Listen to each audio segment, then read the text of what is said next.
Dear students, कैसे हैं आप लोग? उम्मीद करता हूँ आप लोग अच्छे होंगे, स्वस्थ होंगे। अ, हमने पहले जो पढ़ा था, हमने जो पिछला टॉपिक पढ़ा था, जो पिछले वीडियो में देखा था कि वाणिज्यवाद के बारे में हम पढ़ रहे थे। दरअसल वाणिज्यवाद के मैं इतने वीडियो इसलिए बना रहा हूँ केवल वाणिज्यवाद के बेस पर, क्योंकि ये एक इम्पॉर्टेंट क्वेश्चन है और अक्सर ये क्वेश्चन पूछा जाता है। तो इसके पॉइंट्स आपको ध्यान में रहना ज़रूरी है और इसका एक्सप्लेनेशन भी आपको ध्यान में रखना ज़रूरी है। तो अब जो है वो हम इस टॉपिक को आगे बढ़ाते हुए हमने देखा था कि उसका जो बैकग्राउंड है, पृष्ठभूमि है और उसके जो बेसिक फीचर्स हैं वाणिज्यवाद के, वो हमने देख लिए थे। अब इसके आज हम देखेंगे उदय के कारण क्या क्या थे। पहला कारण जो था वो पुनर्जागरण। पुनर्जागरण क्या है? पुनर्जागरण रेनेसां भी कहा जाता है उसको, जैसा कि आपको हमने पहले देखा था। पुनर्जागरण हमने जब पढ़ा था तो हमने ये देखा था कि उसमें उसका जो सबसे मूल तत्व था, उसके अनुसार ये अवधारणा थी कि मनुष्य को बाकी सब चिंताएं छोड़कर अपने आनंद पर, मनुष्य के आनंद पर ध्यान देना चाहिए। अब पारलौकिक चिंताएं मनुष्य को छोड़ देनी चाहिए और लौकिक सुखों पर ध्यान देना चाहिए। मानव का जो सुख है, मानव का जो मानव का जो स्वास्थ्य है, या फिर कह लें कि मानव की जो इच्छाएं हैं, ये सर्वोपरि होनी चाहिए। अगर आप पारलौकिक सुख को अगर आप इम्पोर्टेंट मानते हैं, देन आप एक ऐसी चीज़ की कल्पना कर रहे हैं जो कि सामने नहीं है। पुनर्जागरण में ये माना गया कि सामने तो मनुष्य का सुख ही है, इसके अलावा कुछ भी नहीं है। अब मनुष्य का सुख कैसे मिलेगा? मनुष्य को कैसे, हर इंडिविजुअल को, हर व्यक्ति को कैसे सुख मिलेगा? तो इसके लिए क्या चाहिए? मनी, दौलत चाहिए, पैसा चाहिए। और हर व्यक्ति इंडिविजुअली पैसा कमाने में लग जाता है।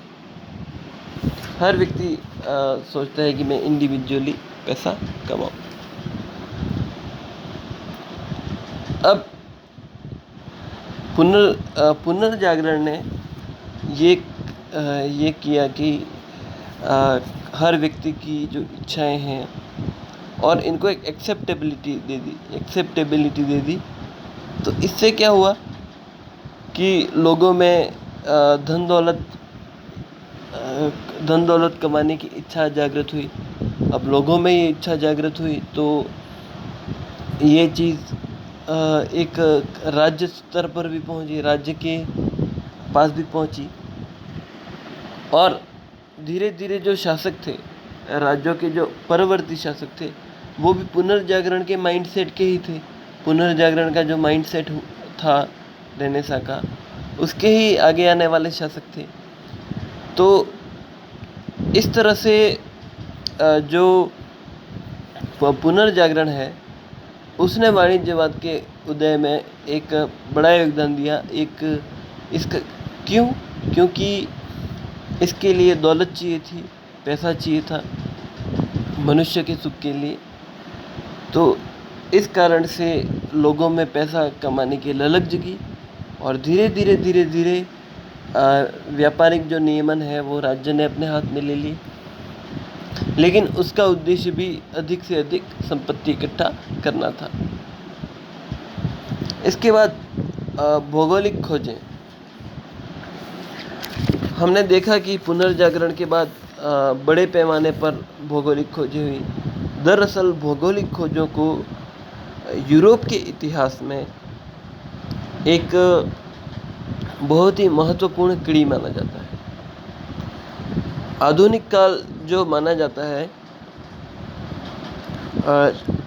दरअसल अफ्रीकन्स या एशियंस या ऑस्ट्रेलियंस, ऑस्ट्रेलिया के जो मूल निवासी थे, तो उन्होंने भौगोलिक खोजें करने में रुचि नहीं दर्शाई। लेकिन यूरोप के लोगों ने भौगोलिक खोजें करने में काफ़ी रुचि बताई। तो इससे क्या हुआ कि जो भौगोलिक खोजों से जो उपनिवेश बने, उपनिवेशवाद में वृद्धि हुई और उपनिवेशवाद से व्यापार को प्रोत्साहन मिला और इससे धीरे धीरे राज्य ये सोचने लगे कि हमारे पास संपत्ति रहे, सोने चांदी का भंडार रहे। तो इस कारण से भौगोलिक खोजें, दरअसल भौगोलिक खोजें वणिकवाद का एक परिणाम भी था और इसका एक कारण भी था। तो साम्राज्यवाद और उपनिवेशवाद को जो बढ़ावा मिला है वो भौगोलिक खोजों के कारण मिला और उपनिवेशवाद के कारण जो यूरोप में पैसा कमाने की या संपत्ति कमाने की जो होड़ हुई, उसके कारण वाणिज्यवाद को प्रोत्साहन मिला। इसके बाद जो यूरोप में जनसंख्या वृद्धि हुई, उसका भी वाणिज्यवाद के उदय में बहुत बड़ा योगदान है। जनसंख्या में वृद्धि दरअसल क्या है? जनसंख्या में वृद्धि हुई तो चूंकि जनसंख्या ज़्यादा होगी तो दैनिक आवश्यकताओं की वस्तुओं में भी वृद्धि हुई।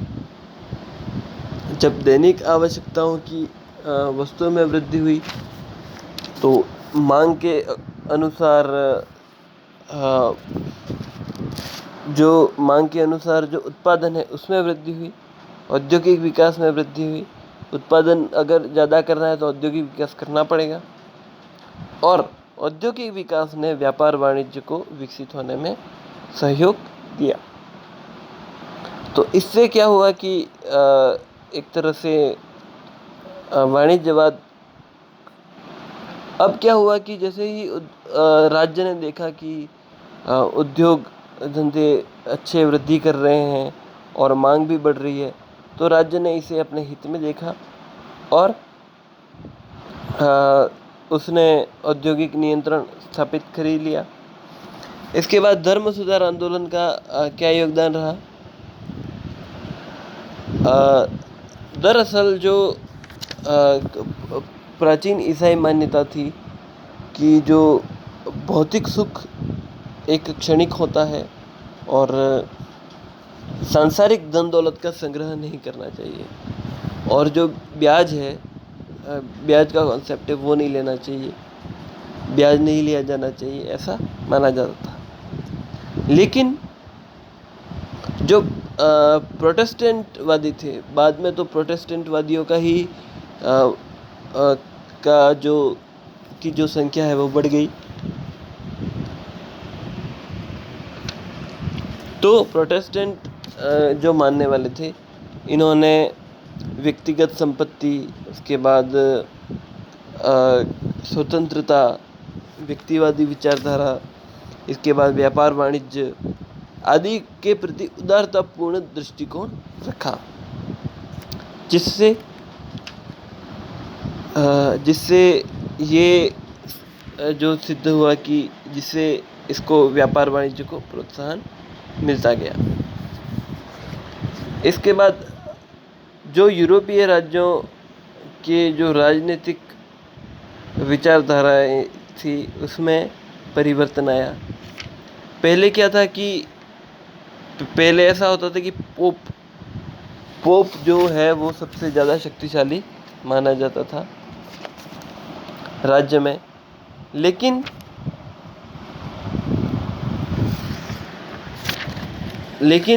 धीरे धीरे राज्य मजबूत होते गए और जो शासक मजबूत होते गए और शासकों ने अपने मजबूती का फ़ायदा उठाकर देखा कि हमें अब अपने राज्य को चलाने के लिए एक धन संपत्ति की आवश्यकता है। तो इसके बाद इन्होंने वाणिज्यवाद उनको सबसे अच्छा कॉन्सेप्ट लगा और इस कॉन्सेप्ट के बेस पर इन्होंने कार्य किया। इसके बाद आर्थिक परिस्थितियाँ क्या रही? जो वाणिज्यवाद है उसके समय में आर्थिक परिस्थितियों का बड़ा योगदान रहा। इसमें क्या था कि जो मुद्रा का प्रचलन, एक तो मुद्रा का प्रचलन हुआ तो इससे व्यापार वाणिज्य का क्षेत्र व्यापक हो गया, वस्तु विनिमय कम हो गया था और मुद्रा का प्रचलन बढ़ गया। इसके बाद बैंकिंग जो सेक्टर है वो आया, तो आंतरिक और विदेशी व्यापार इससे दोनों ही बढ़ा और नए नए देशों की खोज हुई, तो इससे व्यापार वाणिज्य में काफ़ी वृद्धि हुई। उसके बाद राष्ट्रीय राज्यों की स्थापना, जैसा कि हमने देखा कि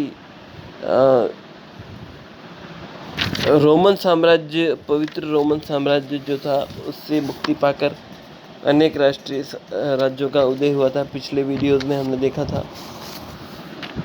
तो जैसे जो प्रमुख जो राज्य बने वो इंग्लैंड, फ्रांस, रूस, प्रशा ये बने थे, स्पेन, ये जो थे वो कुछ प्रमुख राज्य थे। तो इन्होंने क्या किया कि अपनी उन्नति के लिए वाणिज्यवाद को अपनाया और वास्तव में ये काफ़ी ज़रूरी था। अपनी शक्ति और समृद्धि को ये राज्य बढ़ाना चाहते थे और इसके लिए इन्होंने अधिक से अधिक सोना चांदी प्राप्त करने की कोशिश की। इसके बाद मध्यम वर्ग जो था इसने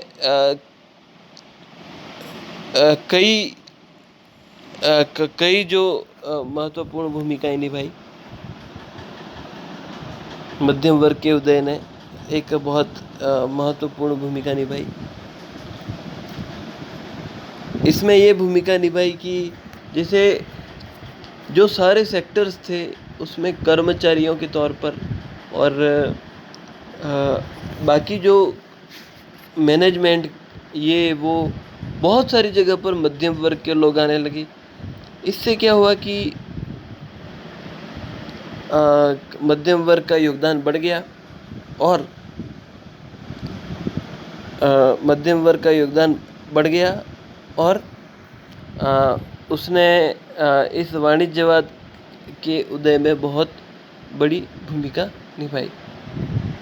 अब कई जगह पर ऐसा होता था कि जैसे मान लीजिए कि एक देश है, ठीक है, वहाँ पर अगर सारे पूंजीपति हो जाएंगे तो फिर कर्मचारी या फिर कर्मचारी वर्ग के रूप में कौन काम करेगा? जैसे बैंक तो खुल गई लेकिन उसके कर्मचारियों के रूप में मध्यम वर्ग काम करेगा। दूसरा, कई जगह पर जो बोर्ड ऑफ डायरेक्टर्स बैठता था, धीरे धीरे पहले तो कुलीन तंत्र हुआ करता था, लेकिन अब कुलीन तंत्र की जगह, यानी कुलीन तंत्र और शासकीय वर्ग की जगह योग्य जो लोग थे मध्यम वर्ग के उन्होंने ले ली। जैसे जो सीईओज हैं, अब कई सीईओज तो काफ़ी अच्छी पृष्ठभूमि से आते हैं। आज के दौर में बोर्ड ऑफ डायरेक्टर्स होते हैं, सीईओज होते हैं, वो सभी अपनी योग्यता के द्वारा किसी भी कंपनी में उच्च पद को, किसी भी ऑर्गेनाइजेशन में उच्च पद को प्राप्त करते हैं। तो ये इनमें से कई सीईओज, कई डायरेक्टर्स ऐसे होते हैं जो कि मध्यम वर्ग से बिलोंग करते हैं, जो कि उच्च वर्ग से बिलोंग नहीं करते हैं और वो अपनी योग्यता के बल पर अपने स्थान को प्राप्त करते हैं। तो यहाँ पर भी यही स्थिति थी कि मध्यम वर्ग के कई लोग कर्मचारी और कई जगह पर प्रशासकीय भूमिकाओं में भी नज़र आए, जिससे ये वाणिज्यवाद है उसको काफ़ी सपोर्ट मिला। तो इस तरह ये वाणिज्यवाद के उदय के कारण से। Thank you so much. अगले वीडियो में हम इस पूरे टॉपिक को ख़त्म कर देंगे, इसके बाद हम आगे बढ़ेंगे।